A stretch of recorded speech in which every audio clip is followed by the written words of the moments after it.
আজকে আমি কথা বলবো আলোচিত একটি প্রশ্ন নিয়ে। রিফাইন্ড বা পরিশুদ্ধ আওয়ামী লীগ কি আদৌ বাস্তবসম্মত? দলটির ভেতরে কি এমন কোনো চেষ্টা চলছে, নাকি এটি এক প্রকার কৌশলগত বিভ্রান্তি? সাম্প্রতিক রাজনৈতিক পট পরিবর্তনের প্রেক্ষাপটে আমরা এই ধারণার উৎস, বাস্তবতা, অন্তর্দলীয় অবস্থান এবং সম্ভাব্য রাজনৈতিক পরিণতি নিয়ে বিস্তারিতভাবে আলোচনা করবার চেষ্টা করব, যদিও স্বল্প পরিসরে। গত বছরের 5 আগস্ট ছাত্র জনতার অভ্যুত্থানের মধ্য দিয়ে শেখ হাসিনার নেতৃত্বাধীন আওয়ামী লীগ সরকারের পতন ঘটে। শেখ হাসিনা এবং শীর্ষ নেতাদের অনেকেই দেশ ছেড়ে পালিয়ে ভারতে আশ্রয় নেন, কেউ কেউ অন্যান্য দেশে গেছেন। এরপর থেকেই আলোচনায় আসে রিফাইন্ড আওয়ামী লীগ, অর্থাৎ এক ধরনের নতুন শুদ্ধিকৃত দলীয় কাঠামো তৈরি করে আওয়ামী লীগকে পুনরায় রাজনীতিতে ফিরিয়ে আনবার পরিকল্পনা। কিন্তু বাস্তবতাটা আসলে কি? দলীয় অবস্থান থেকে আওয়ামী লীগ নিজেই কি চাইছে, মনোভাবটা কি? আওয়ামী লীগের অভ্যন্তরে কথা বলে বিভিন্ন গণমাধ্যম সূত্রে যেটা জানা গেছে, দলটির বর্তমান বা আত্মগোপনে থাকা নেতৃত্বের মধ্যে এই রিফাইন্ড ধারণা নিয়ে কোনো আলোচনা নেই। ভুল স্বীকার বা অনুশোচনার পরিবর্তে নেতারা উল্টো অন্তর্বর্তী সরকার এবং আন্দোলনের নেতাদের বিরুদ্ধে বক্তব্য দিয়ে চলেছেন। সামাজিক যোগাযোগ মাধ্যমে সেটা আমরা দেখতে পাচ্ছি। পত্রপত্রিকা তাদের কথা কেউ কেউ ছাপছেন। দলটির তথ্য প্রচার সম্পাদক আমিনুল ইসলাম স্পষ্ট করে বলছেন, কোনো রিফাইন্ড নয়, একেবারে পিওর।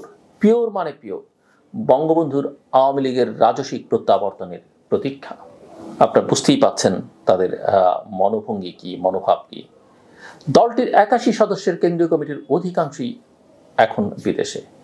ভারতে আছেন শেখ হাসিনা এবং ওবায়দুল কাদের সহ অনেকে। যুক্তরাজ্য, যুক্তরাষ্ট্র, কানাডা ও বেলজিয়ামে ছড়িয়ে ছিটিয়ে রয়েছেন বাকি নেতারা।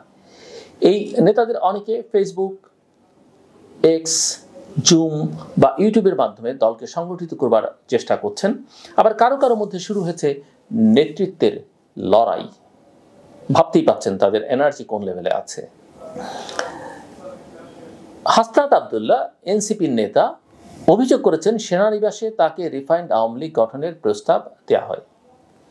এতে সাবের হোসেন চৌধুরী, শিরিন শারমিন চৌধুরী ও ফজলে নূর তাপসকে সামনে রাখবার কথা বলা হয়। আমি মনে করি না অ্যাটলিস্ট সাবের হোসেন চৌধুরীকে শেখ হাসিনা অ্যাকসেপ্ট করতে চাইবেন, এবং আরও যাদের ব্লেসিংস এই দলের প্রতি আছে বা যাদের ব্লেসিংস দরকার হয় দলীয় নেতৃত্বের জন্য, তারা সাবের হোসেন চৌধুরীকে অ্যাকসেপ্ট করবেন। সাবের হোসেন চৌধুরী অত্যন্ত শিক্ষিত, সজ্জন, ভদ্রলোক মানুষ, কিন্তু নানা বিবেচনা থেকে তাকে তারা অ্যাকসেপ্ট করতে চাইবেন বলে, কেননা অনেকেই আওয়ামী লীগ নেতৃত্বের অনেকেই তাকে একটা বড় চ্যালেঞ্জ হিসেবে দীর্ঘকাল ধরে ভাবছেন। যাই হোক, বাস্তবতা বলছে এই তিনজনের কাউকেই তৃণমূল বা দলের ভেতর থেকে সংগঠক হিসেবে গ্রহণযোগ্য মনে করা হয় না। সাবের হোসেন চৌধুরী দলের পদে নেই, শিরিন শারমিনের সাংগঠনিক অভিজ্ঞতা কম, আর তাপসের বিরুদ্ধে দুর্নীতির অভিযোগ রয়েছে এবং তিনি দেশ ছেড়ে পালিয়েছেন। ফলে রিফাইন্ড চিন্তাটি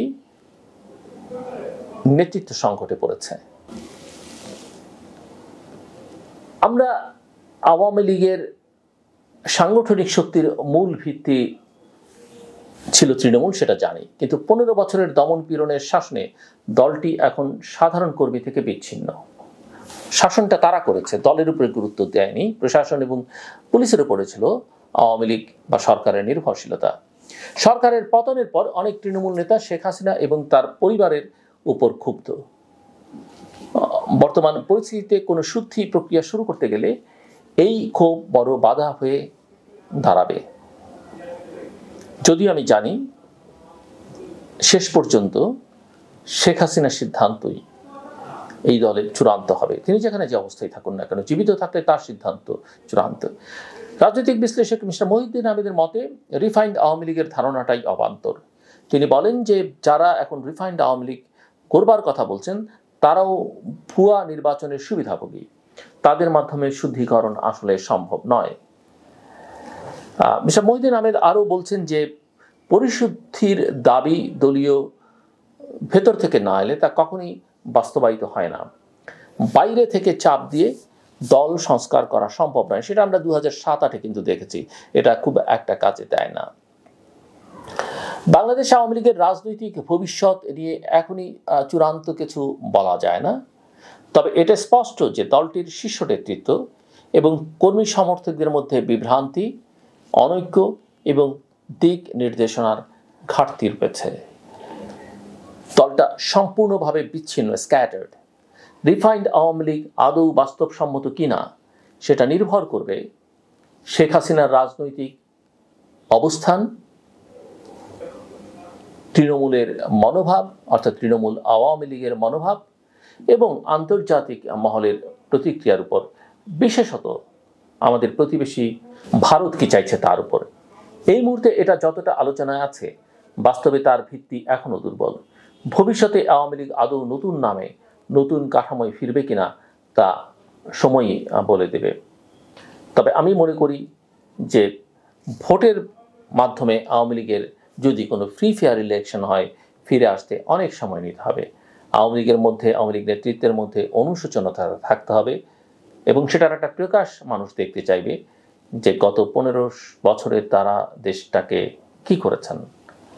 তাদের এর পেছনের ইতিহাস নিয়েও নানা রকমের প্রশ্ন জনমনে আছে। সেদিকে যদি আমরা নাও যাই, এই 15, বিশেষ করে 14-র পর থেকে তারা যা করেছেন সেটা কোনো অবস্থাতেই অ্যাকসেপ্টেবল নয়। আমি মনে করি আওয়ামী লীগ নেতাদেরও পরবর্তী যে প্রজন্ম বা তাদের বাচ্চারা, এটা অনেকেই, অন্তত যারা লেখাপড়ার মধ্যে আছে, শুভবুদ্ধি সম্পন্ন, এটাকে অ্যাকসেপ্ট করবে না। তা আওয়ামী লীগকে আসলে ভেতরে তার নিজের মনস্তত্ত্বের পরিবর্তন আনতে হবে এবং সেটা যদি আনতে পারে, মানুষের কাছে তার যদি ভুল ত্রুটি স্বীকার করে, আওয়ামী লীগের জনভিত্তি আছে, অস্বীকার করবার কোনো কারণ নেই। একেবারে তৃণমূল পর্যন্ত আওয়ামী লীগের ইতিহাস আছে, ঐতিহ্য আছে, তারা সব খারাপ করেছে এটাও বলা যাবে না, সব মাথায় রেখে এটা বলতে হবে। কিন্তু ওই যে অনুশোচনা, অনুতাপ, ক্ষমা, এগুলো যতক্ষণ না করছে এবং নিজেকে, নিজের দলের ভেতরে গণতন্ত্র, শুদ্ধিচার, সেটা যতক্ষণ পর্যন্ত না করছে, শুদ্ধিকরণ, ততক্ষণ পর্যন্ত আওয়ামী লীগের ভবিষ্যৎ নেই। একটাই উপায় আছে ভবিষ্যতে, সেটা হচ্ছে এখন যারা ক্ষমতায় আছেন আর ভবিষ্যতে যারা ক্ষমতায় আসবেন, তারা যদি ম্যাসাকার না করেন, তারা যদি সমস্ত কিছু গুবলেট করে না দেন, তারা যদি জন আকাঙ্ক্ষার বিপরীতে গিয়ে চরমভাবে না দাঁড়ান, সেটা না হলে আওয়ামী লীগকে অনেক অনেক সময় নিতে হবে। আমার কথা শুনবার জন্য আপনাদের অসংখ্য ধন্যবাদ। আপনাদের সবার জন্য শুভকামনা। ভালো থাকবেন, নিরাপদে থাকবেন।